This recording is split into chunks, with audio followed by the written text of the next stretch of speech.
Hello and welcome to Daily News Analysis by Avit Shiksha. Today is 10th of February 2023 and one second.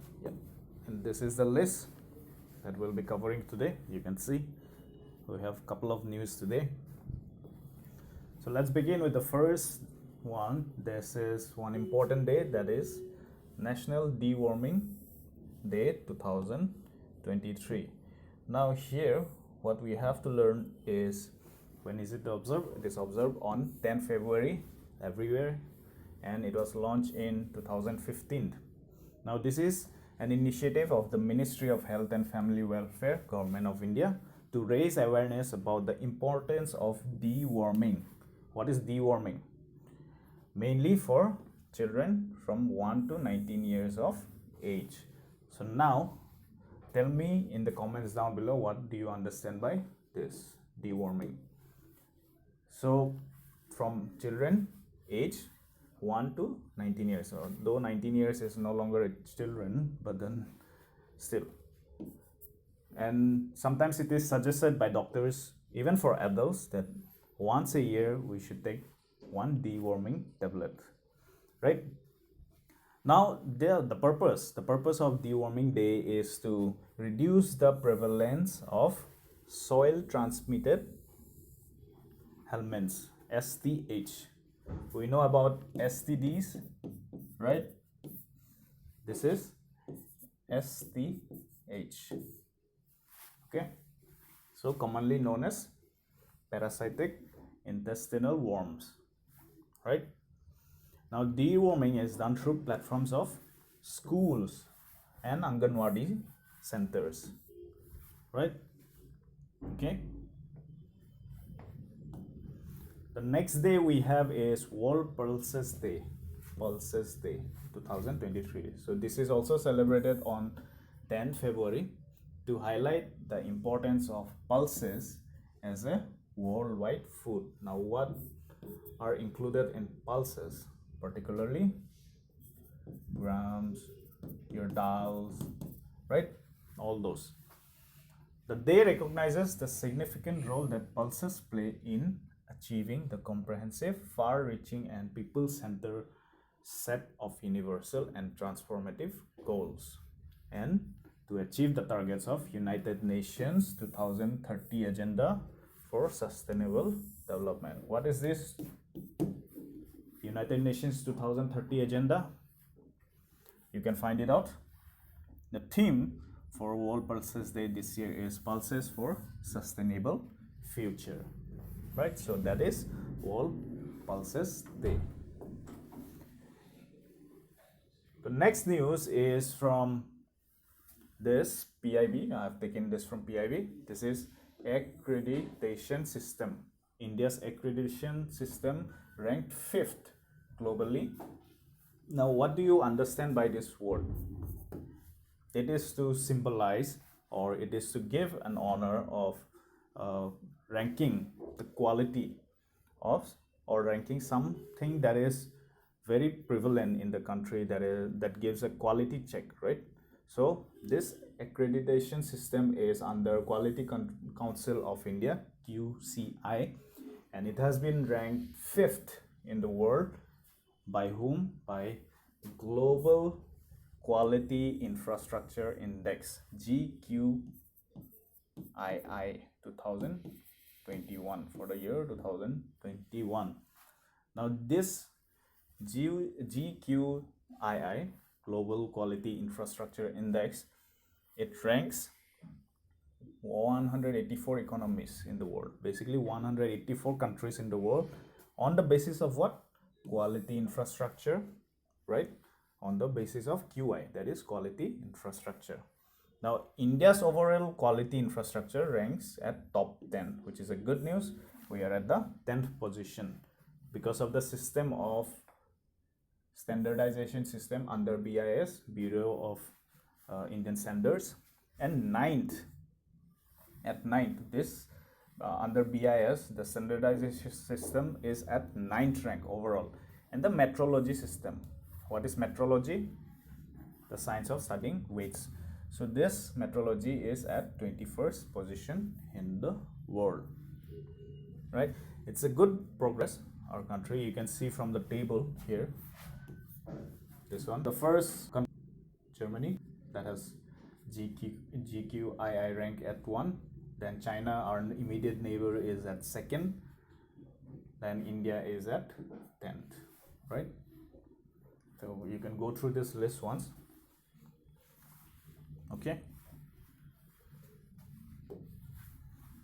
Again from PIB, we found this news that Geological Survey of India, GSI, has found lithium and gold deposits. Now what is new about it? The new thing is, for the first time, GSI, that is Geological Survey of India, has established lithium inferred resources of this much, 5 million tons, where in Salal Haimana area of Riasi district, Jammu and Kashmir, which is our immediate or recent union territory. Okay, now why lithium is important, we all know, for batteries and all those, for the battery parts and components for cars as well, right? So this is a very important find for Geological Survey of India. Now most of our lithium resources are imported, so this can mean that we can start producing our own batteries in the long run, but that is a talk of future. We'll see what happens till then. Now Geological Survey of India was set up in 1851, so it is during the British time, to primarily find coal deposits, okay, for the railways.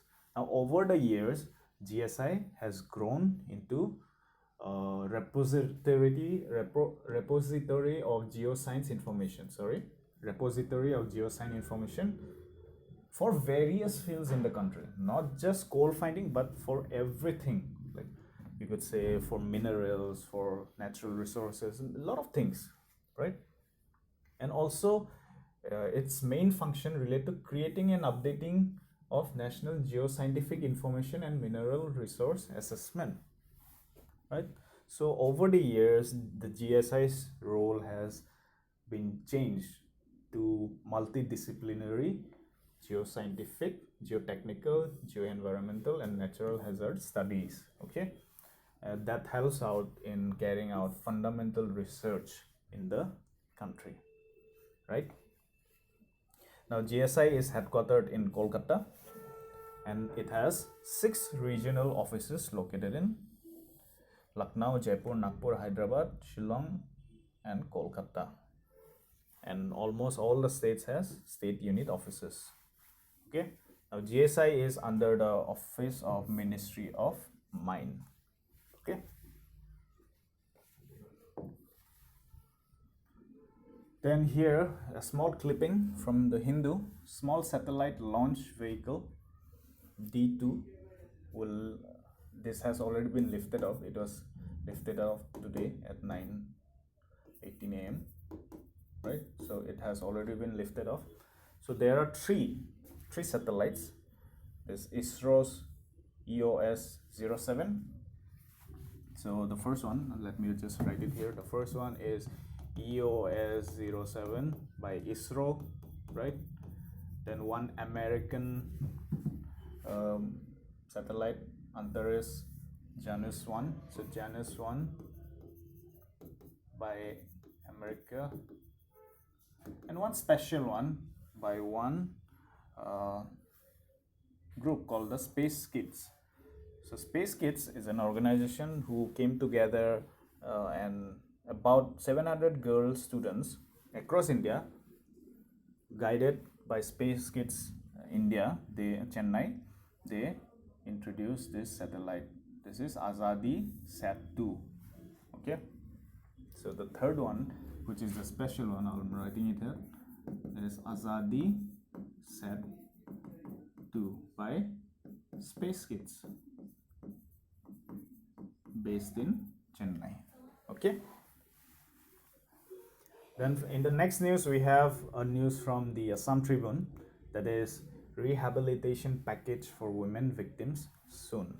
So this is regarding the crackdown on child marriage, right? So the Assam cabinet has proposed to provide rehabilitation package for the victims of child marriage, for women particularly. Then apart from that, there are other policies that the cabinet has improved. For example, the Assam industrial and investment policy has also been approved by the state cabinet. Then the cabinet also approved setting up of 10 state-of-art hospitals in Assam with funds from World Bank. Okay, so at the total cost of rupees 2,530 crore, right? Then that will also include setting up of 7 new cancer hospitals. Okay, then there will be a reimbursement of treatment costs incurred by government employees after they were infected with COVID-19. So those who are working with the government, they will have a reimbursement for the treatment when they were treated for COVID-19. Okay, and a cabinet committee was formed to oversee the development surrounding the attempt to create a Guinness World Record through a Bihu dance performance by 10,000 people at Horozai Stadium, Guwahati. Okay, so Assam is trying to create a world record through a Bihu dance performance, right? So now you know. Again from Assam Tribune, we have this news. Over 16 lakh renounced Indian citizenship since 2011, that is by government data. Now 2022, in 2022, the total people who renounce Indian citizenship is at 2,25,000. Okay, so this is quite high from the previous years. If you look here, quite high, right? So the external ministry has given this data. Now why such renouncement by Indian citizens is mainly to do with professionals being laid off by US companies, to provide all these professionals when they go abroad, right? That is brain drain. In economics we know brain drain, right? So a lot of Indian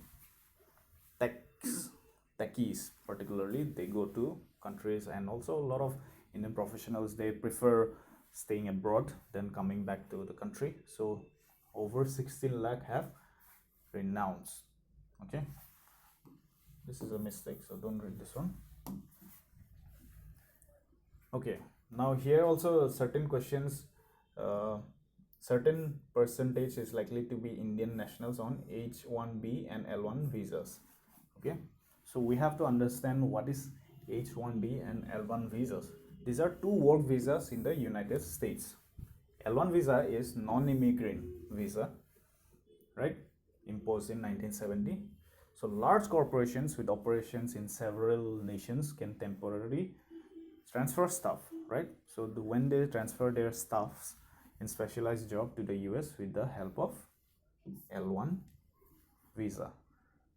So under L1 you have L1A, L1B. Okay, then H1B visa is a multiple entry non-immigrant visa.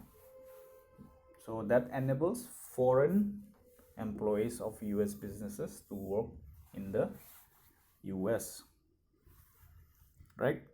So workers eligible to transfer to the United States under these visa categories should work in specialized fields only. Okay, one can later apply for H1 visa in the US if entered with an L1 visa. So H1B visa is higher than L1 visas, right? Then this news is taken from Hindu. On the left side you can see women can pray in segregated spaces. Now this decision has been given by All India Muslim Personal Law Board. We all know There's in the country we have personal laws such as the Hindu law, then Muslim personal law, like that. So there's All India Muslim Personal Law Board, the premier institution that that regulates Muslim personal laws, has agreed to permit Muslim women to offer prayers in mosque. Okay, so this was due to the petition of Miss Sheikh, who had petitioned the Supreme Court regarding the women's entry into mosque, right? So the board has consented to women's entry into mosque, but how long can the implementation go on, or will the implementation go on? That is the question. Okay, so what do you think? Should they be allowed or should they not be allowed according to Muslim personal law? All right, in the other side we have from the sports. This is on national 71st National Volleyball Championship that was held in Horohozai, Guwahati, right? So Kerala and Rajasthan. So this is Rajasthan has won in the men's category by beating Railways, and Kerala team has won the women championship. Okay, so it was organized by Assam Volleyball Association in association with Assam government under the aegis of Volleyball Federation of India, right? Again from the sports news, Formula E set for Grand Indian debut with Hyderabad E-Prix. So this is after a decade, we can say the last Formula One or FIA. FIA stands for Federation International de Automobile, which is a French word. So it was in 2013 Formula One Indian Grand Prix that was held at Bodh International Circuit in Noida, right? So after 10 years, we can again see FIA's Formula E World Championship 2023. Now, what is Formula E? Formula E is a single-seater motor sport championship for electric cars. Okay, so the first, it was conceived in 2011 in Paris, right?